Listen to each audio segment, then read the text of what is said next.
Ապրիլի 3-ին վաղ առավոտվանից ես տարբեր ահազանգեր ստացա, այսինքն մի քանի ահազանգ եմ ստացել հարազատներից եւ ի վերջո մի դատապարտյալից, որի հետ խոսելիս ես ոռնոց էի լսում։ Դա մի սարսափելի վիճակ էր։ Ես անմիջապես զանգահարել եմ քրեակատարողական ծառայություն հասարակայնության հետ կապերի բաժին եւ հարցրել եմ ինչա կատարվում 5-րդ հարկում Նուբարաշենի։ Դա Նուբարաշենը ես շատ եմ եղել ծմադատապարտյանների մոտ 5-րդ հարկում 98 թվականին եմ առաջի անգամ գնացել։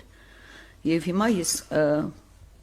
համեմատություններս է թվի, որ մի սարսափելի վիճակ էր այն ժամանակ։ Դրանից հետո ես զանգել եմ ՄԻՊ գրասենյակ եւ ասել եմ, որ sense վիճակ է այնտեղ։ Մանրամասն տեղեկություններ եմ ստացել եւ ես անմիջապես գրառում եմ արել, որովհետեւ դա արտառոց իրավիճակ է, երբ անպաշտպան մարդկանց մտնում են այդ սպեցնազ կոչվածը 30-40 հոգով, ես հիմա ձեզ կնկարագրեմ, թե խոշտանգումը ներողություն, ինչպիսին է եղել, Երբ գետնին տապալելով, նախ խցերը ավիրել են, ամեն ինչ թափել շպրտել են սնունդը, հագուստեղենը եւ այլն, եւ գետնին են գցում ուրեմն դատապարտյալին, կանգնում են վրան ու սկսում են դուբինկաներով ծեծել, ասենք այդ կոտրվածքների մասին տեղեկությունները, դա այդ հարվածները, ինչի համար հարցնում էին բոլոր դատապարտյալները, ինչի համար են դա անում, ուղղակի այդպես են ուզում, այդպես են Ես 16 թվականին էր նման մի բան պատահել, էլի Նուբարաշենում, այն ժամանակ էլի օմբուդսմենի գրասենյակը արձագանքեց, իդեպ շնորհակալ եմ օմբուդսմենի գրասենյակին, Տիկին Մանասյանին, արագ արձագանքման համար, եւ ինձ թվում էր, որ դեռ դա շարունակվում էր,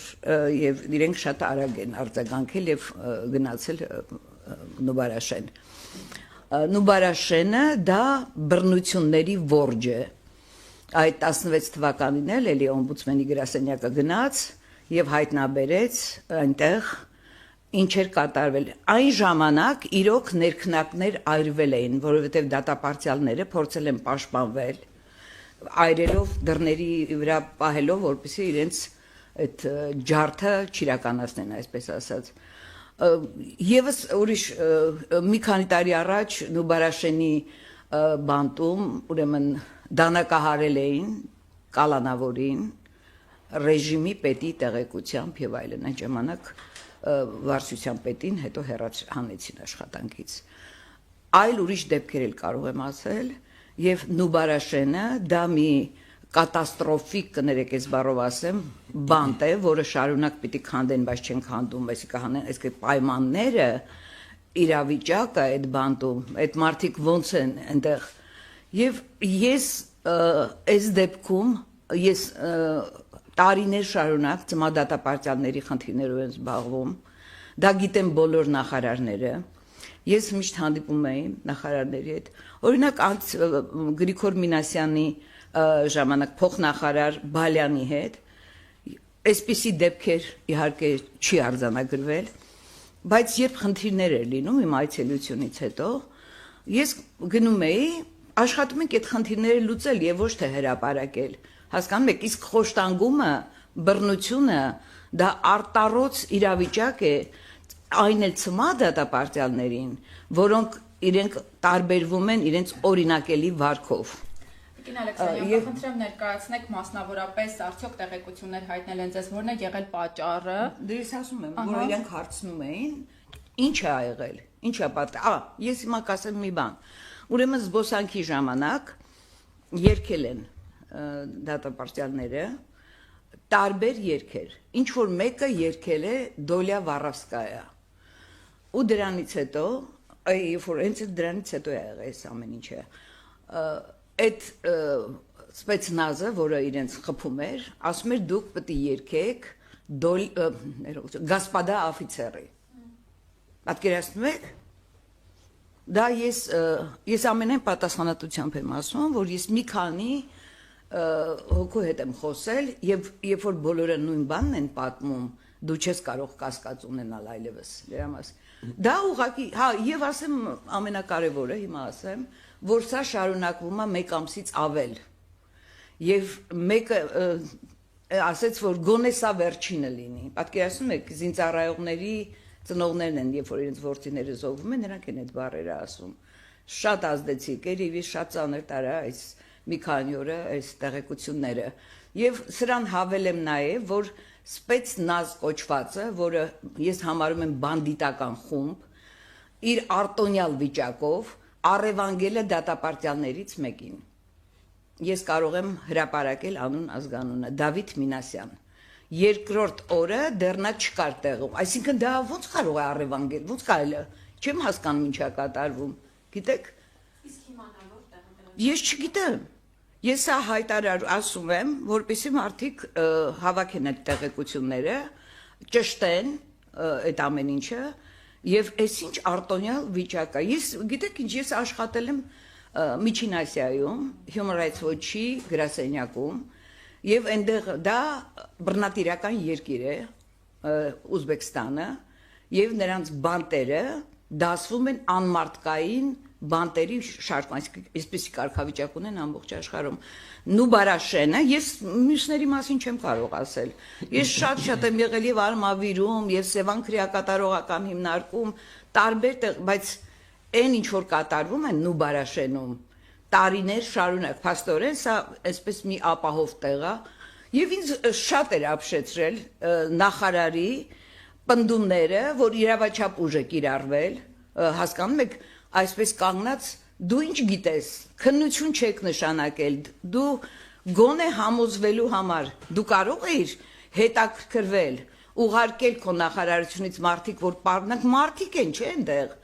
առանց այդ էլ բազմաթիվ հիվանդություններով 20 տարուց ավել այդ դատապարտյալները մինչև 30 տարի այնտեղ մարդիկ կան, դուք ո՞նց կարող եք իրանց հետ տենց վարվել։ Տիկին Ալեքսանյան, մի հստակեցնող հարց, դատապարտյալներից մեկը ձեզ տեղեկություն է փոխանցել, որ առևանգել են այլ դատապարտյալի հարազատներից ինձ այդպիսի տեղեկություն են փոխանցել։ Ես ասում եմ, որ ճշտեն եւ անուն ազգանունն են ինձ ասել։ Շնորհակալություն, այո, իհարկե, խնդրում։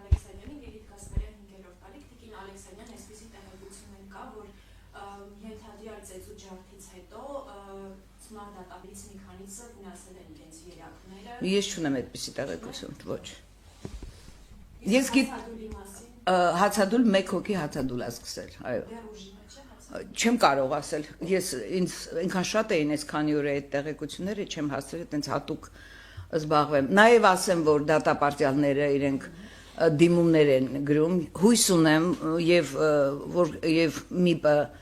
հետևողական կլինի, որ այդ դիմումները տեղ հասնեն եւ ոչ թե կորեն ճանապարհներին։ Եվ ես ասեմ նաև, որ ես միշտ մուտք եմ ունեցել, այսինքն հանդիպել ենք 40-ից ավելի ծմահ դատապարտյալների հետ, բարձրացրել ենք իրենց խնդիրները, իսկ հիմա ինձ ասում են, որ եթե ես հանդիպում եմ ծմահ դատապարտյալի հետ, ուրեմն պետք է ծմահ դատապարտյալի տեսակցություններից մեկը հանվի, այսինքն այդ պատժիչ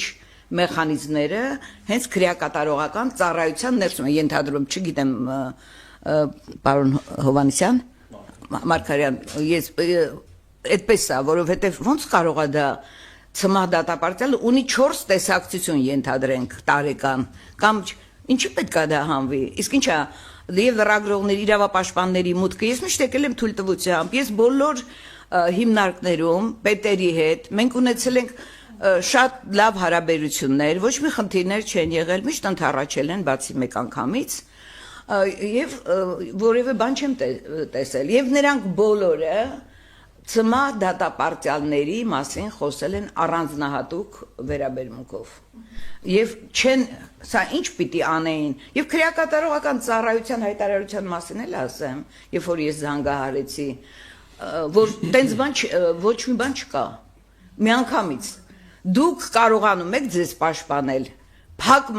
համակարգում պետության երաշխավորության տակ գտնվող, պատասխանատվության տակ գտնվող անձանց հետ այդպես վարվեն, դուք ոնց կարող եք ասել, որ նման բան տեղի չունի, դիմադրություն են ցույց, ինչ դիմադրություն կարող են նրանք ցույց տալ, ինչ դիմադրություն։ Դե ես ասում եմ կոտրվածք ունեցողներ էլ կան, տարել են, արձանագրվել են վնասվածքներ։ Դա դե իրանք հերքել են, բայց եւ ՄԻՊ-ն է արձանագրել եւ ես ունեմ այդ տեղեկությունները, որ արձանագրվել են այդ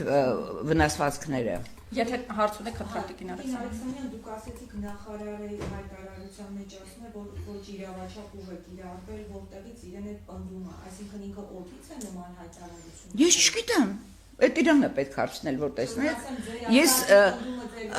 ոչ իրավաչափ, այլ իրավաչափ։ Հա, ներողություն, հա, իրավաչափ, դա նախարարը քրեակատարողա, երևի հիմնվել է քրեակատարողական ծառայության այդ հայտարարության վրա, որը ասենք աշխարհի մեղքերը բարդել էր այդ դատապարտյալների վրա, եւ ոնց կարող է քրեակատարողական ծառայության պետը կին է, նախարարը կին է, չէ՞ որ կանայք հատուկ ինչ որ դեր ունեն, գոնե այդ բռնության փոխանակ մի հատ պարզ են, ես ձեզ լուր եմ տալիս, ես ձեզ ահազանգում եմ, փոխանակ մի հատ պարզ են, հերքում են ամեն ինչ, իսկ հետաքրքրում է ձեզ, ոնց կարող եք դուք նստեք այդտեղ իմանալով բռնությունների մասին, ասենք քրեակատարողական ծառայության պետը կամ չգիտեմ, այդ